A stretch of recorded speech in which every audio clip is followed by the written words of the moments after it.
Suriname experience. I believe we can hear Faye again. Faye. Hi, can everyone hear me? I'm here. Kawakai.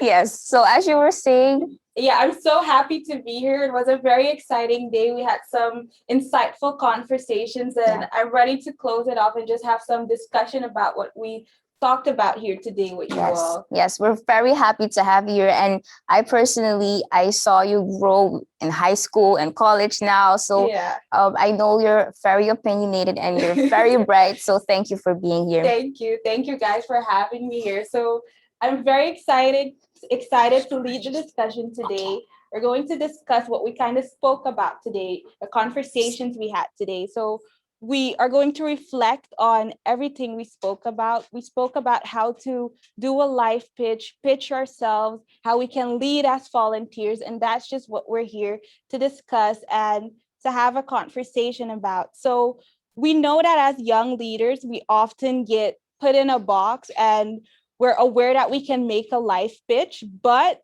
while we're making a life pitch, we know that other people often do that for us as well. So I just want you guys to go to Mentimeter and give your opinion on the first statement, which is, as young leaders, we are aware as young leaders, we often get put in a box and our life pitch gets developed for us without us being able to tell it ourselves. So if you agree, disagree, somewhat agree, let us know, tell us. You know, we're part of various organizations, we fight for various goals, and we often get put in a box. So let us know what you think about this. If you gave your answer, feel free to put in the chat what your opinion is on this, why you agree or why you disagree. Let me know, let us know why you agree or why you don't agree that you get put in a box and your life pitch gets developed for you. So feel free to put it in the chat, in the Zoom chat, and I'm ready to hear your opinions and your statements on this.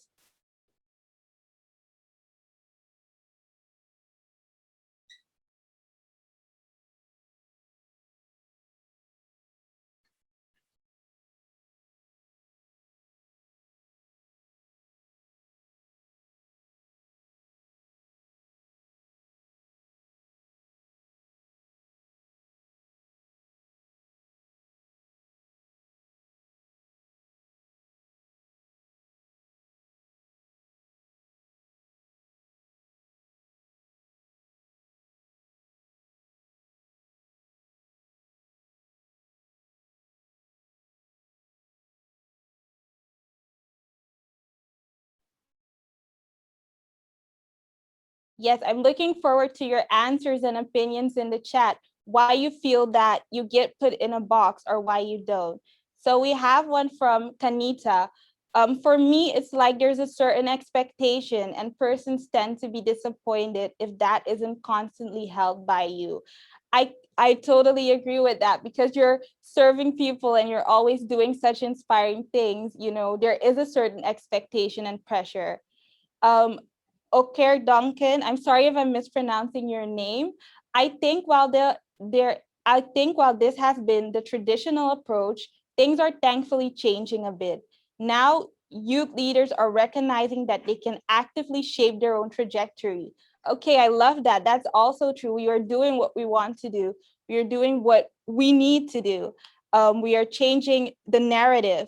So I could definitely also agree with that comment. And then we have Laura Lewis, the last comment I'll be reading. Because you'll have an opinion on a particular issue and others will interpret that opinion through their own life experience. And your ideology is expected to follow that interpretation. Definitely, I've noticed that a lot. As you guys heard, I do a lot of work when it comes to gender equality. People really relate issues to what they go through and not to maybe the statistics or facts, and just expect that you have that certain opinion and you get placed in a box because of that. So I could definitely agree with that. But you're also more than that box. As we learned from Miss Odette, you are more than just one thing. You are a lot of things. You are more than just that part of your life pitch. So there are different things that you can do. As I may be known as a gender advocate, I could also be known as other things and do other things. So for example, I want you guys to put in the chat something that you do besides leading as a volunteer, serving in your community, or being a youth leader. What are other things that you do? Do you sing? Do you dance? Do you act? I'm a heavy Beyonce fan, so I'm a member of the Beehive. So that's part of my life pitch that I would want people to know about. So tell us in the chat what you do. Melissa Thomas said, I play steel pad and dance. Oh my gosh, Melissa, I can't wait to hear you play some steel pad for us once. We have a lot of steel pan players. I think the Rotaract can start their own steel pan band. I think we can do that. So, and tutor, okay, and nap. Naps are always good. I dance and bake. Great, guys. I love all this energy and all these answers coming in. Wonderful that you guys are telling us what you're doing and that you're not meant to be put in a box. You're so much more than that box. You are more than what you get placed in. So we know that you can decide for yourself what you are. But we also know that certain social factors contribute to that. We know that there are still social factors that affect your ability to develop your brand or to develop your life pitch. So can we go to the next Mentimeter where the next question is, these aspects have an impact on my ability to develop my brand or life pitch. So you have gender, financial status, educational level, and race. So these aspects, it could be a positive or a negative impact. It doesn't have to be negative. It doesn't only have to be positive. You can decide how these aspects have an impact or affect your ability to develop your brand or to develop that life pitch. You can also choose more than one. You can choose your gender, your financial status, if all these have an impact, if your educational level has an impact. So I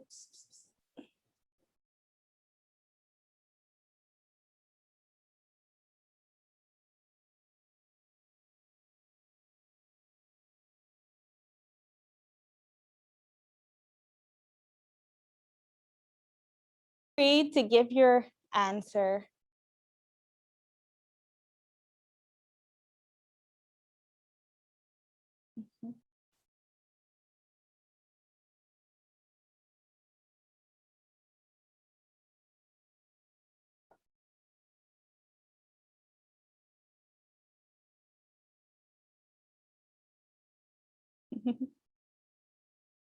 Is mo mic na ha?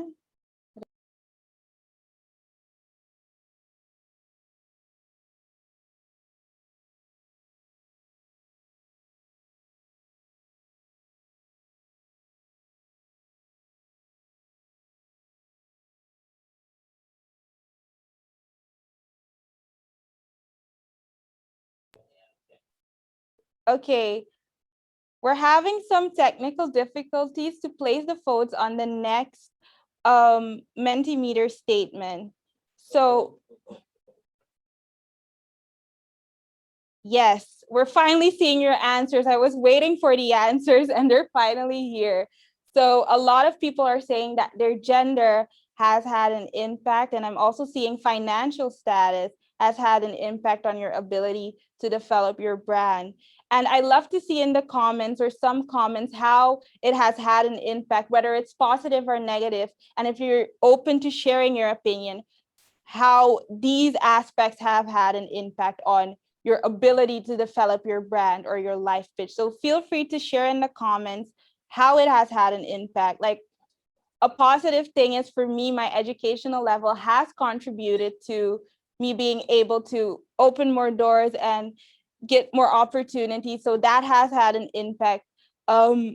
Because of my gender, I've often been placed in a box, which has caused some delay in my ability to develop my brand or my life pitch. So feel free to put in the comments what has had an impact on your ability and how if it was positive or if it was negative. I'd love to hear from you guys.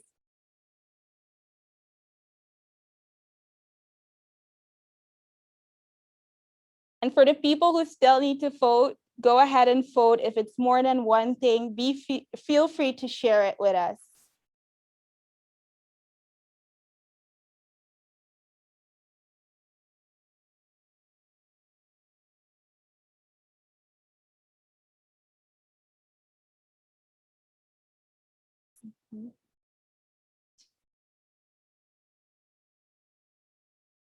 Okay, as we're waiting for your comments to come in. Okay, I'm seeing one from Kamafil Kova. My education has been instrumental in positively influencing my brand. I'm so happy to hear that, because education is really important and it's really key to how you develop yourself. Stacy says, I think depending on what you're trying to get into, each of these aspects would affect you at different points. I could also agree with that, because it could be that you're a gender advocate and your gender will definitely play a role in that. I'm gonna say Duncan, I hope you're okay with that. While unfortunately we live in a world where race can dictate your progress in certain circles, I refuse to let that stop the achievement of my goals, to be honest.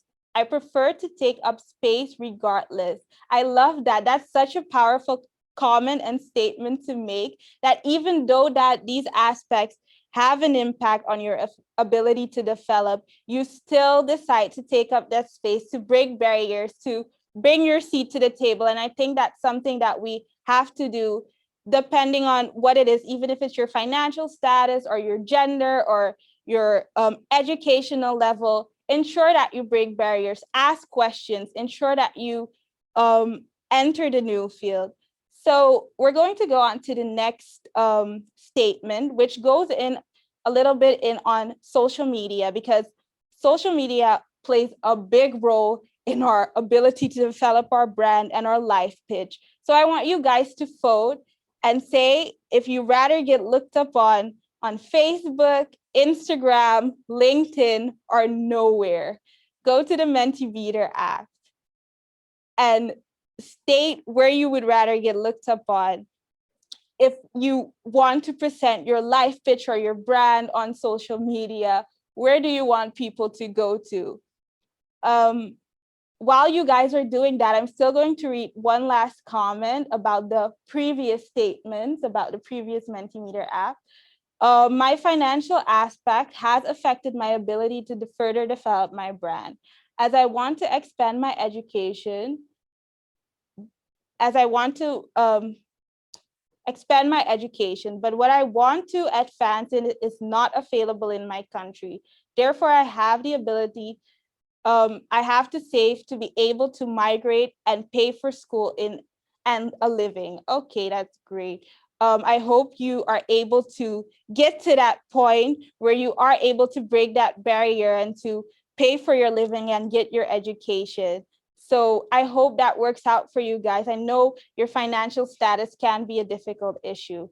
So as we go to the next Mentimeter question, we see that these aspects also have an impact on how we present ourselves on social media as well. For example, gender is now a huge thing of how you present yourself on social media, as you can state your gender pronouns, or people respect more gender boundaries. So social media is a large part of that. And I'm seeing a lot of answers of LinkedIn, a few nowhere, Facebook, and Instagram. Okay, I'm already getting some answers why they chose certain platforms. Laura said, I chose IG, but it will depend on what I need to be looked up for. I'm fine with all of these options where appropriate.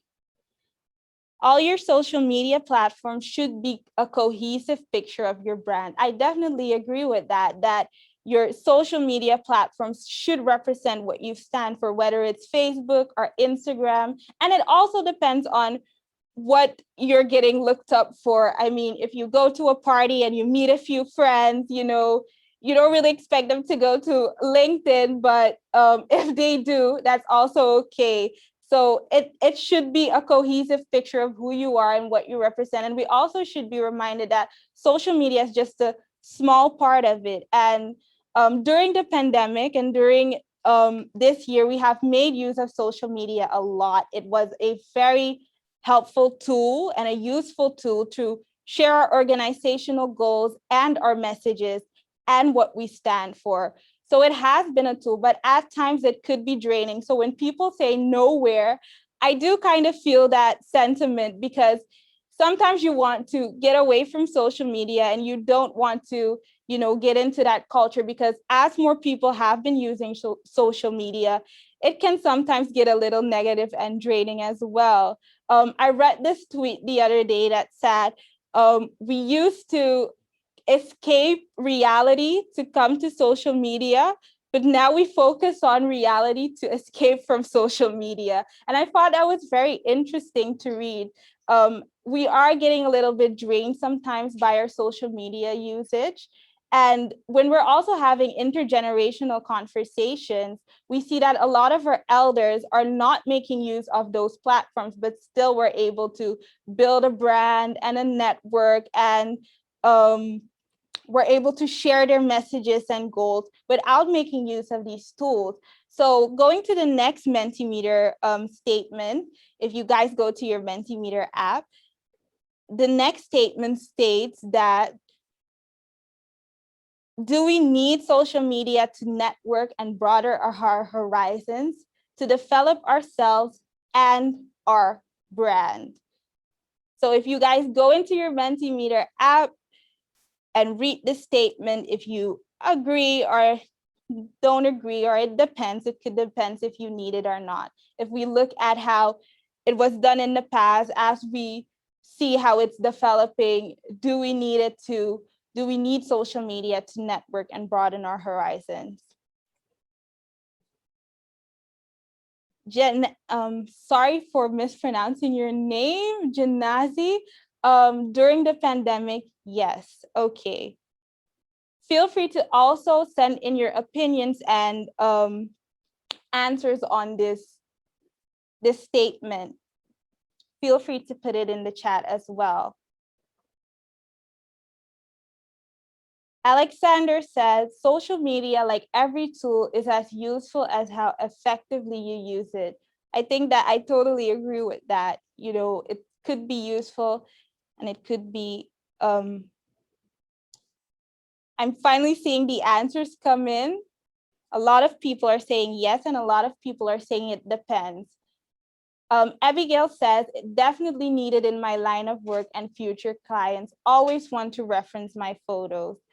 Yeah, so if it's part of your brand and part of the work you do, it is a tool that you need. So I think the majority of you agree that you need social media to network and broaden your horizon and to develop yourself and your brand.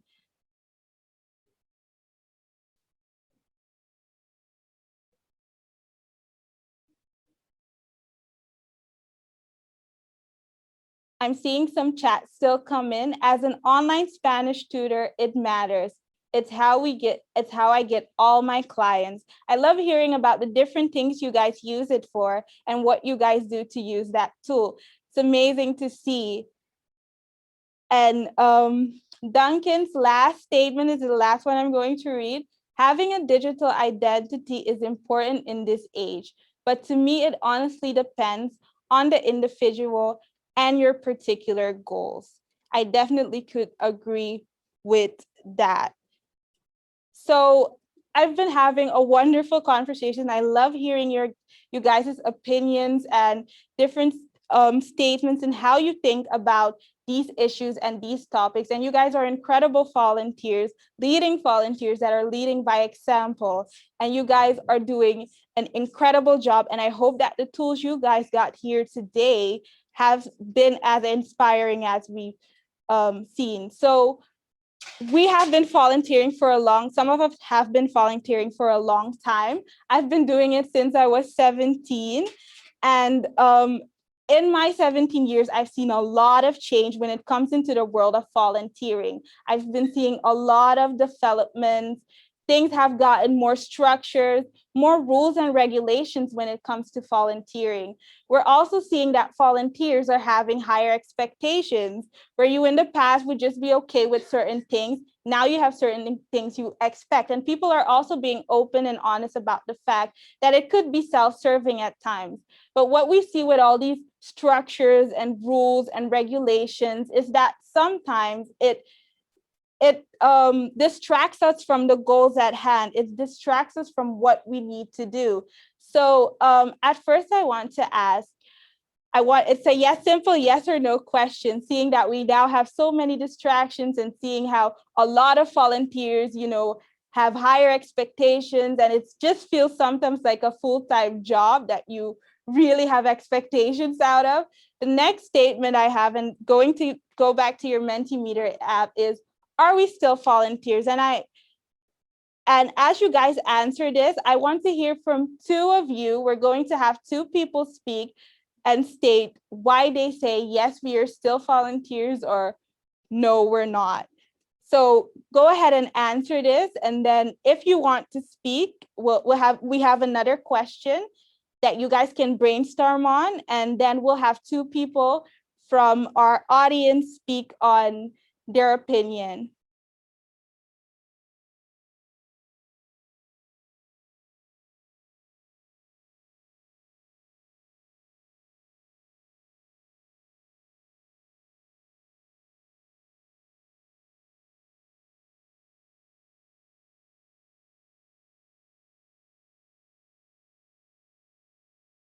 Guys, if you want to speak, please raise your hand.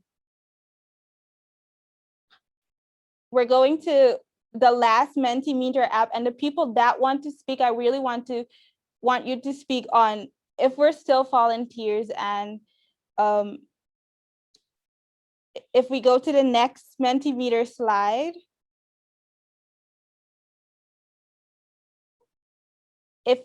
how can we ensure that as volunteers, we focus on the goals that need to be reached, even if there are now so many distractions? So I want you guys to read this, and if you want to speak on this, feel free to raise your hand so that we can hear from you.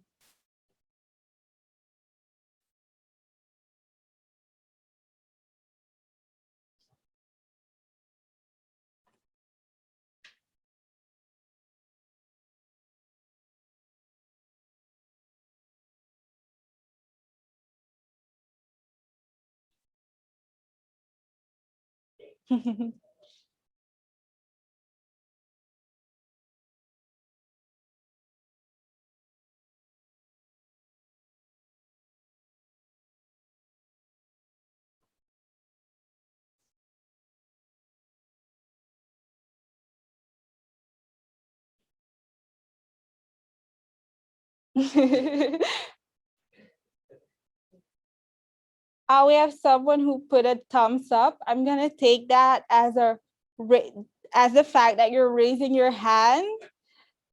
Yes, okay, great.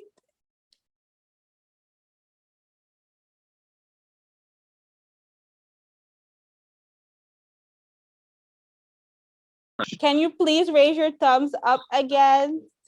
Yeah. Oh. Hi, good afternoon, everybody. I hope you all are hearing me. So yeah. In relation to the first question, are we still volunteers? To me, I was kind of torn with that question, honestly, because I think, I don't know, I think, while I could understand why we are volunteers, I feel like, especially like for the question before, when we put on our Rotaract pin, I think we become more than volunteers. I think we become, like active change makers. And, for me personally, when I look at volunteering, to me, is not always thinking about the fact that, I'm not getting financial remuneration for this or anything. I look at, all of the different opportunities that Rotaract has allowed us, and the different ways that we in this space are allowed to grow. So to me, I don't know. I think we could probably come with a new name for it, but I don't feel like volunteer kind of sums it all up. That's for that question. And for the other question, in terms of, how do we focus in the face of all these different things that we have to do as volunteers, I think it's really finding a sweet spot. At the end of the day, you can't do everything.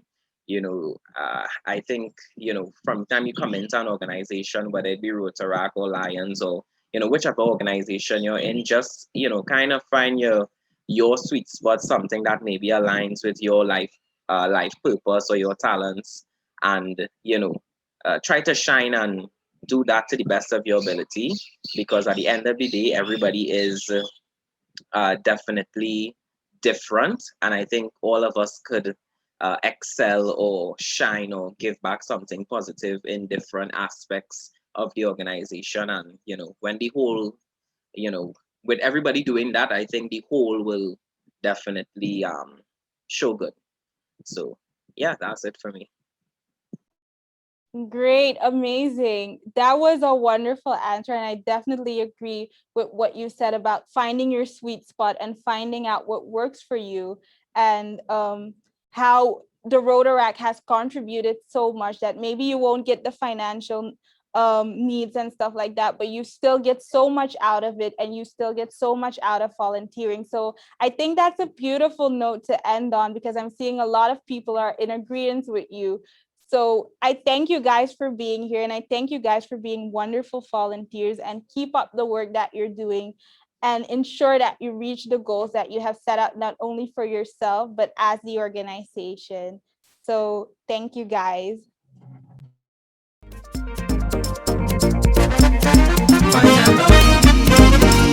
The Suriname Experience.